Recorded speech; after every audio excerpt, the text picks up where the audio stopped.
All right, well, welcome to designing the BrickCon con model. All right, so first off, a little bit about me. My name is Chris Malloy. I'm a graphic designer by trade. I'm also a lifelong AFOL. I never had a Dark Ages. I've been playing with Lego pretty much continuously since I was about 3. I'm also the managing editor for the Brothers Brick, a little website that some of you may have heard of. And I've designed or helped design, this says the last 5, I think it's actually more than that. I was trying to go through and count all the ones that I've helped with. I think it's actually like 6 or 7. And up there you can see a few of the things that I've designed. The one in the lower left is obviously last year's con model. The other 3 are just some of my own mocks that I've made. So, how do you design a con model? There is a fair bit that actually goes into that. So I'm going to run through just a little bit of my process before we get into the Q&A. So let's start off with the concept. So when I sit down to design something, sometimes I start with notes in a notebook. Sometimes I go straight to Studio and start actually putting pieces together. I've found for the con models that it's a lot easier to start in Studio because the final product, it's just a lot easier to have it as a digital model. And I can easily swap out pieces there, and that's just a lot easier of a process than working with a physical model for this particular application. For my own mocks, I never work with Studio. I always just sit down with the bricks. And part of the reason for using Studio is the model elements that have to go into it. Some of you may be familiar with what you're looking at here. This is basically the lug bulk list. And if you're familiar with lug bulk, it's a program that Lego has to allow fans in various clubs to order parts at a cheaper rate. That is also how BrickCon gets the elements that not only go into your goodie bags, but also make the con model. However, this list is 9,000 pieces long, which sounds like a lot, but there's a lot of stuff that's not in there. So everything that's used in the con model has to come off that list, and that list changes every year. So in designing the model, you might want to use a particular piece. If it's not on the list, it can't go in the model because we can't order them in sufficient quantity to get it in the model. That also excludes older pieces from the con model. Has to be all stuff from Lego's current palette. Because trying to order the quantity that we need for the con model from like BrickLink, it's technically possible, but it gets into a lot of logistics that are not easy to deal with. So we like to keep everything off that list. So for this model, this year with the wooden duck model, the theme this year is 21 Time for Fun. That's BrickCon's theme, and I always like to try to tie the con model theme into that a little bit. So I sat down and started playing around with a few concepts. The very first concept that I played around with was the Hall of 21. As you can see, I didn't get very far on this one before I abandoned it. My thinking here was to do some sort of like a little museum piece with a bunch of little 21-part builds, which I think would have been awesome, but really difficult to do with those limitations of the parts, because for models that small, it takes really particular parts. And I would have probably wanted to pull in some older elements that maybe aren't available. And I just wasn't seeing it come together quite the way that I wanted. So then I switched to my next concept, which was a bar. 21 Time for Fun. BrickCon can finally drink. Let's go to the bar. So this is a very early concept draft. You may recognize it's actually not all that far off of the finished model, except it lacks a lot of the details. But this was my just baseline, putting down some pieces to see how a bar might look for BrickCon. So now let's get into the actual model design. So after I had that initial concept, I started fleshing it out. So here's version 2 when I started turning it into a speakeasy instead of just a regular bar. You may notice there's a few differences here between this and the finished model. Here's a few of the differences. So there's an unfinished roof. There's no custom printed tile behind there because we didn't know what that was going to look like yet. I didn't have the minifigure picked out yet. Minifigure parts are one of the things that is Very interesting to order from the lugbook list. There's a lot of stuff available, but it's only current LEGO themes. So picking out the right torso to go with something like a speakeasy from LEGO's current themes can always be a little tricky. Also, I had originally wanted to have the tile floor as gold, brown, and tan. Then I realized that the gold tiles are not on the list this year. They were last year. So I had to come up with a new color scheme. So that brings us to the final concept, which has the final color scheme in it, has the minifigure picked out, finished tiling the roof, got a number of the rest of the details down. Awesome, looks great, the end. Not so fast. There is a lot more that goes into designing a con model besides the model. So first of all, there's the element challenges. Who can tell me what these elements have in common? Anybody? It's not just that they're all gray. The ones that are actually in the model are a lot of different colors. What these elements have in common is that none of these elements, at the time that I was designing this, were in Studio. They were available on the lugbook list. They're awesome elements. I wanted to use them. They're not in Studio. So I had to figure out how to get these elements into Studio. My process for that, these particular elements were available in MechaBricks, which is another online 3D rendering program. I was able to figure out a way to export the element files from MechaBricks, import them into Studio, and then adjust the connection points manually in Studio so that they would all clip to the model. Beyond that, there were some elements that were not even available in MechaBricks yet, because I like using brand new elements. You guys like getting new cool stuff in your con model that maybe you don't even have in your collection yet. One of those is this piece, the 1x1 that is 2 plates tall. Thankfully, this was one of the few parts that wasn't available in Studio or MechaBricks and is really easy to design using Studio's part designer. So I was able to build this piece from scratch in the part designer and put it into the model. However, those elements that the shapes weren't in Studio that I was able to import from MechaBricks or design myself, that's not all that was missing from Studio. There's also the printed elements that were not in Studio. Studio has a very limited number of printed elements, most of which are not the ones that I was using in the con model. So for the torso and the face, I went and took the files from the BrickLink entry and was able to clean them up and get just the design pattern and apply that to the elements in Studio. For the big tile with the Picasso, the Galador Picasso, I actually went and took one of our review photos from the Brothers Brick because at the time that I was doing this, that piece wasn't even in BrickLink. So I was able to take our review photo, clean it up, and grab the design off of that. And then the mirror there, I did the same as the face and the torso. And then, of course, there's one of the printed elements in the set that's not even an official element, and that is the custom tile. So the custom tile we designed from scratch. It is the exclusive piece to the con model, only available in the con model. So here's a few different iterations that you can see of how we went through the design process. I did a little bit of feedback back and forth with Dan on this. Dan is actually the one that came up with the name for the wooden duck that kind of helped theme it overall. And it's fantastic. I love the reference to Lego's old wooden duck toys. Also plays in well with the 90th anniversary. As you can see, we've got the 90 on the duck for Lego's 90th anniversary, established in 1932. So this is the 2x4 tile that's printed that goes in it. So that then brings us now to the final model design with all the correct pieces, all the correct printed parts.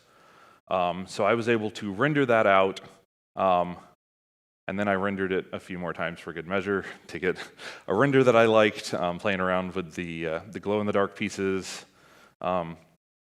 So the end, we've got the model, now it's good. But wait, there's more. Because this is not just a mock. This is a model that we have to sell and that includes other materials besides the model. So first of all, there's the box. As you can see, we have custom boxes for the con model.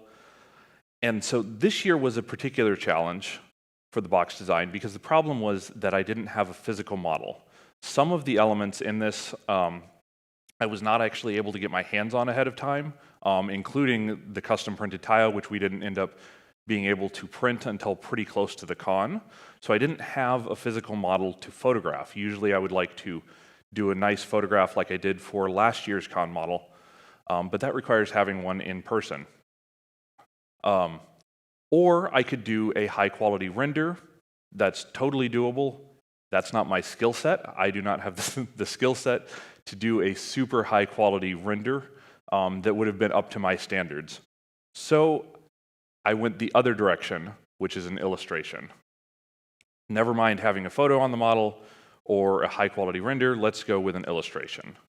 So for my illustration, I actually printed out the render of it at a very transparent style on just a piece of paper, and then inked that in for the line art, and then took that into Photoshop and made my line drawing there that you can see. And then I took that into Corel Paint and applied watercolor to it to get the cover illustration. And then that translates to the box cover. As I said, I'm a graphic designer, so I like sprucing it up a little bit.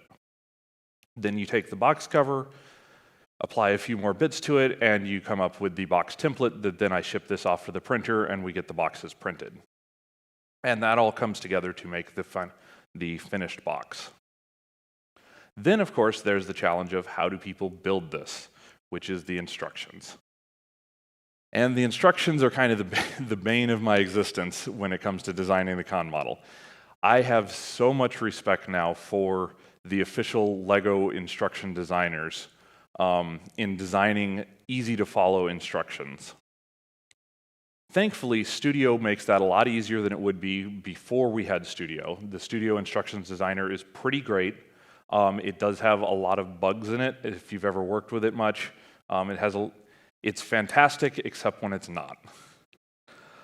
So I go through with setting up all of the steps, setting up the page design then. Let's see here. There we go. Got all of the different pages laid out. Now, if you've built these con models, you might notice that I'm putting a lot of pieces into each step, a lot more than LEGO would put into their instructions. And the reason for that is that we're doing a pretty limited run of 200 to 250 models. And for that many instruction booklets, the number of pages actually makes a big difference in the final price, which then that price affects the final price of the model. And for this one, which is a 12-page booklet, if you've ever dealt with printing booklets, you know that they must be in multiples of 4 pages, just for the way that they're printed on the paper. So I could have had this one either as a 12-page booklet, or I could have gone all the way up to a 16-page booklet, but that adds 30% to the cost of the instruction booklet, which is pretty significant at this scale.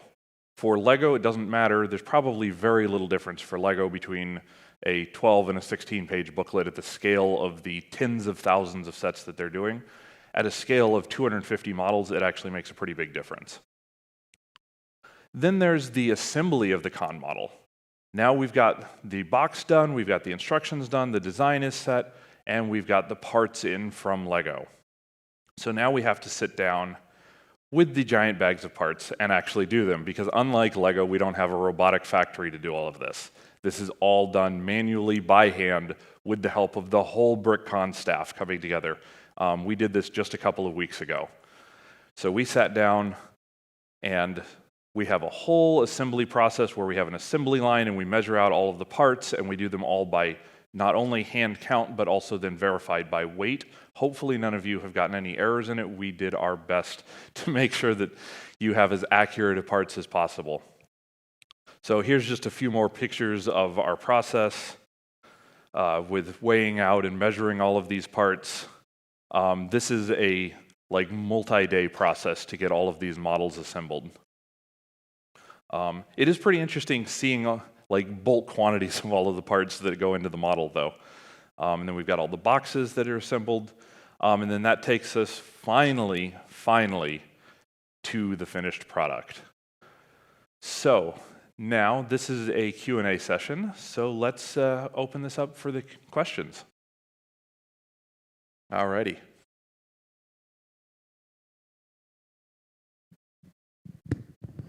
Sounds like it's on. Okay, I'm going to start here real quick. So we got a question from online, and that question is, have you all just thought about doing digital instructions to save on cost? We have thought about that. I think when you're selling a boxed copy of something, you don't necessarily want people to have to go online for that. The cost of the instructions, although I did talk about how they do add into the cost, I think that's definitely something that we want to keep in there. I don't know if you've built like the Mario line sets, which all have digital only instructions. I've built them. I find it super annoying. I don't like it, and I wouldn't want to do that for a model that I'm putting out. Also, while most people are probably building these right away, somebody might be building this 10 years from now, and I don't want them to have to rely on us having the digital instructions. I would think that we would, but I like having the printed product, and I think it makes for a better experience for people that are building it. A lot of people also build them here at the con, and trying to do that with digital instructions, just not a great experience. Much easier to just have the paper one that you can sit down there behind your mock in the X hall and build it. Nice. Are there any other questions from in the house? No.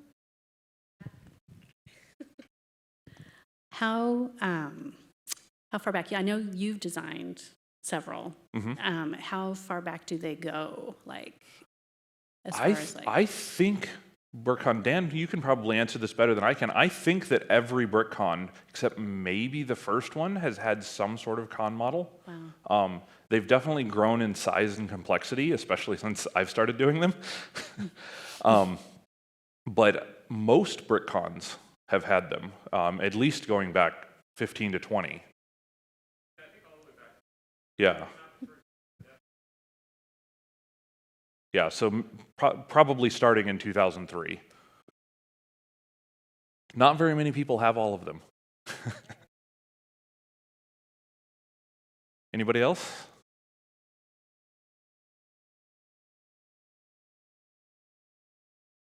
Have you started next year's yet? I have not. I'm actually not going to be doing next year. I decided to take at least a year off, and I'm not sure who's going to be doing next year's. But usually we actually do start the process right after BrickCon to give us about a year's lead time.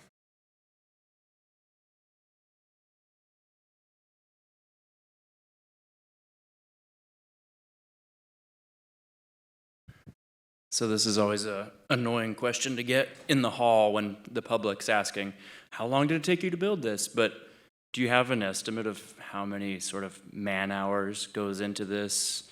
Not only from your effort as the designer and all the stuff you went through, but then collectively as the staff? For me personally, I would say the man hours that go into it it's got to be like 100 plus. For all of the materials. The actual build is probably the quickest section out of all of it. Designing the model, because I'm an AFOL, I'm a builder, that part of it is actually the easiest part of the design process. It's all of the other materials that take a lot longer. And then if we add in all of the staff hours that go into assembling the model, 1,000 hours, like I don't know, we had 20 people or something over like 2 days working. I was only there for the first day of assembling the model, but we spent a good 8 hours with like 20 of us assembling it, putting all the parts in the bags and everything. And then there was some more that had to be done the next day. Another question over here.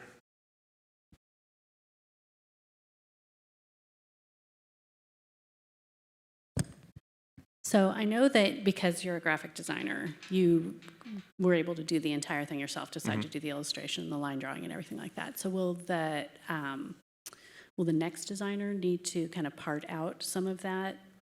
That's a good question, and I think that really depends on who's doing it. If it's somebody that has the skill to do all of the facets of it, I think it's much easier to have one person doing it. But if somebody is designing the model but doesn't have the skill to do the box, I think that's totally fine for them to just work closely together. Obviously, Lego doesn't have one person doing the whole process. You have somebody that specializes in the box.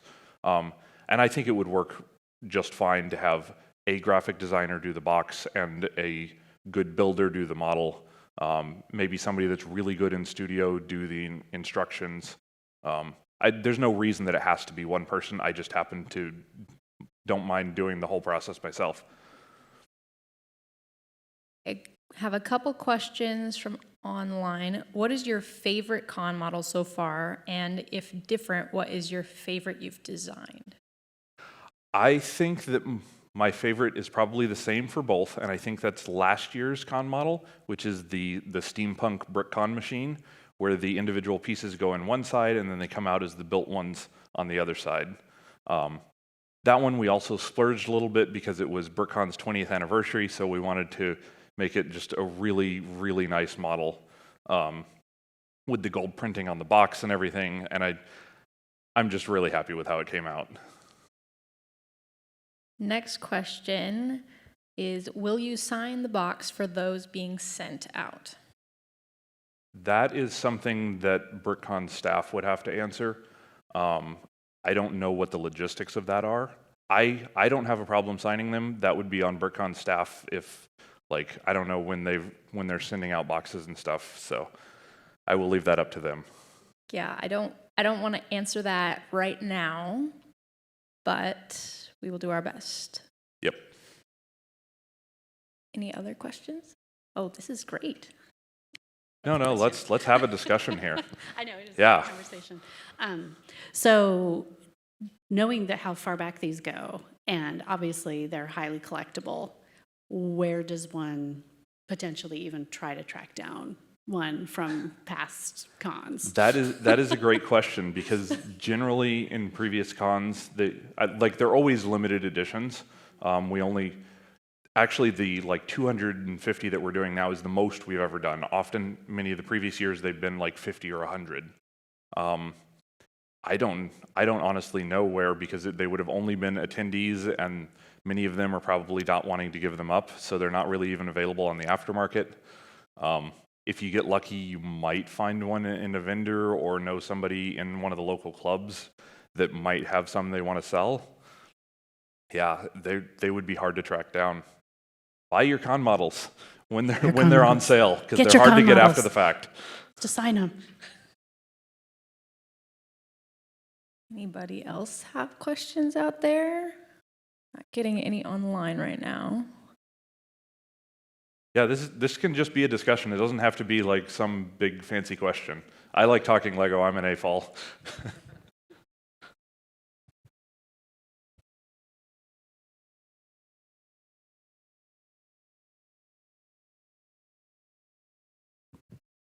To kind of coattail on the last question, is there a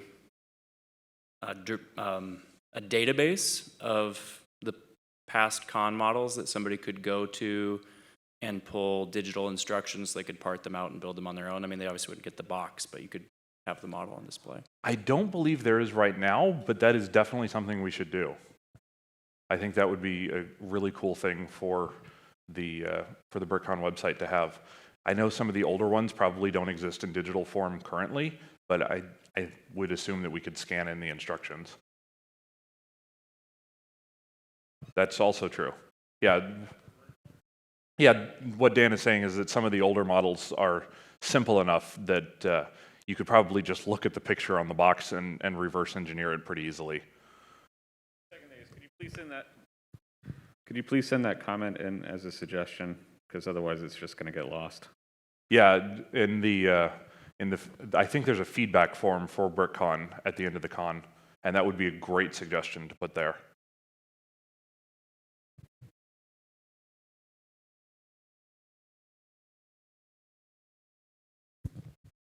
I came late, so you might have answered this already, but how many con models have you worked on? I was trying to count them up, and because I've packed away some of the older ones, I couldn't find all of them. I would have brought all of them that I've done if I could have found them, but I think it's actually 6 or 7. Yeah, I think 2017 might have been the first one that I helped with, and I came in when that one was like half designed, and then I finished up the design and did the instructions and everything, and so I think that would make it 6. And then another question. So when you're designing these, is there a determination of how many parts will go into the model? No, I usually have a price point roughly that I'm targeting, that I know gives us enough buffer room to also pay for the box and the instructions. And then we're not really worried too much about like BrickCon making a profit on these. These are not something that is a big moneymaker for BrickCon. They're just a cool thing to have for attendees. But just to make sure that we're not actually like losing money on every model, I usually target a particular price point for the elements. So it's really more dictated by like what parts I put in. This year's model has a number of glow-in-the-dark parts, which are obviously a good bit more expensive than if I had had those as regular elements. But there's no particular part count that I'm targeting.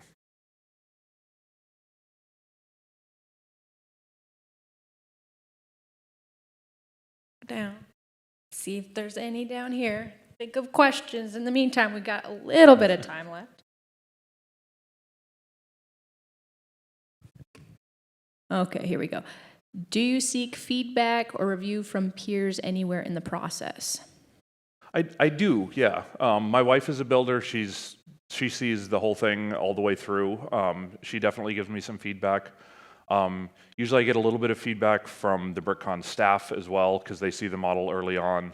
And then sometimes I pick out 1 or 2 other AFOLs that I trust, because we try to keep the thing under wraps when it's in process. So sometimes I'll seek a little bit of feedback from a few other builders as well.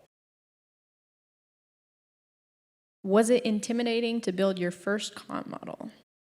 Yeah, a bit. It's a very different process from building something just for me, or something that like I can build it as a mock and I can display it, and it can have really finicky bits or bits that need to go on in just such a way, and you can just sit there and adjust it. That's very different from having something that somebody can build off of instructions.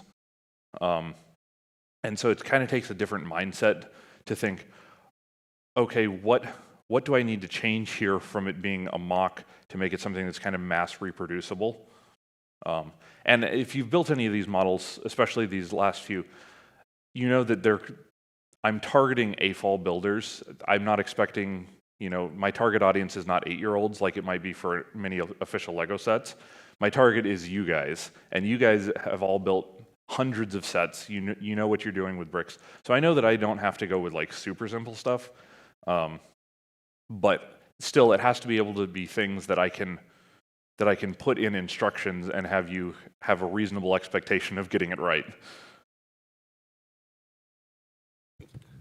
I was wondering, like, what's your thoughts on are you a diehard snot type building guy, or do you have opinion on like studs showing versus the snot building method? My personal style is definitely lots of snot, very few studs showing. I like building in every direction.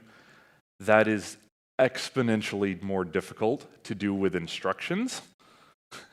And I'll be honest, out of the whole process, designing the instructions is just the most tedious aspect to me.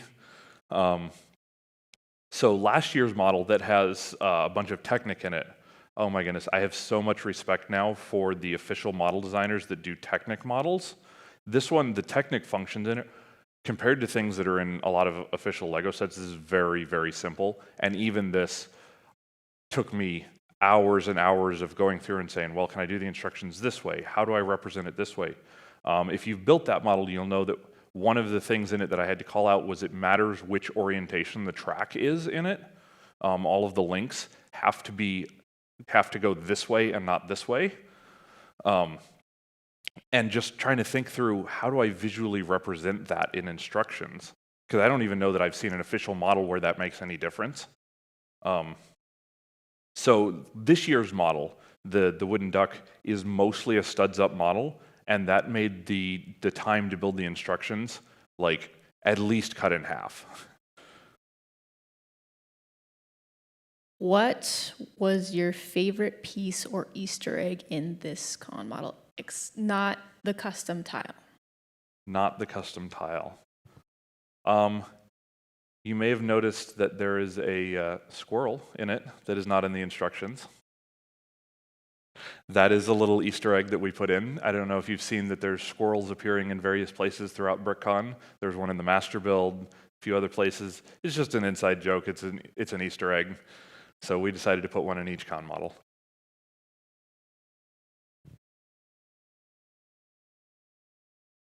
You were just talking about designing building instructions, and yes, it is hard to do. My question for you is, with either of these or any of the other projects you've done in the past, if the process of creating building instructions actually caused you in any way to modify the model itself, to either make it easier to express visually through the instructions, maybe to reduce the number of unique parts, to make it easier to part out the sets, or anything along those lines. Yeah, that's a great question. This year's model, I don't think so. Last year's model, yes. I don't remember the specifics, but I definitely went back and forth with the mechanism quite a few times to figure out ways that I could represent it in the instructions. Studio, as fantastic as it is not very Technic friendly for doing Technic functions in it. So I don't remember what changes I made, but there were some changes that happened. Not like once I got to the instructions point. Once I'm actually designing the instructions, the model is already set in stone. But as I was designing the model, I'm thinking, oh, this would be cool, but boy, I don't think I can do this in the instructions. So we're not doing that idea.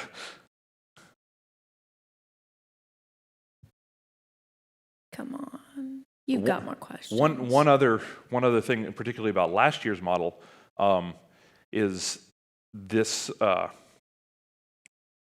this big pipe here that comes off the back actually is offset about a quarter stud from being in system. It works fine. There's enough flex in the parts when you're physically building it. In the instructions, it's not very obvious, but in the digital model, it doesn't actually line up and connect. That's always something that's interesting because as AFOLs, as more advanced builders, sometimes we like to do things that kind of fudge the Lego system a little bit. We'll just flex apart a little bit. That's really difficult to do digitally. This one, I was able to get away with it a little bit. But when I was designing the model in Studio, I went back and forth on that one a lot to figure out a way that I could get it close enough in Studio and also have the real one look the way that I wanted it.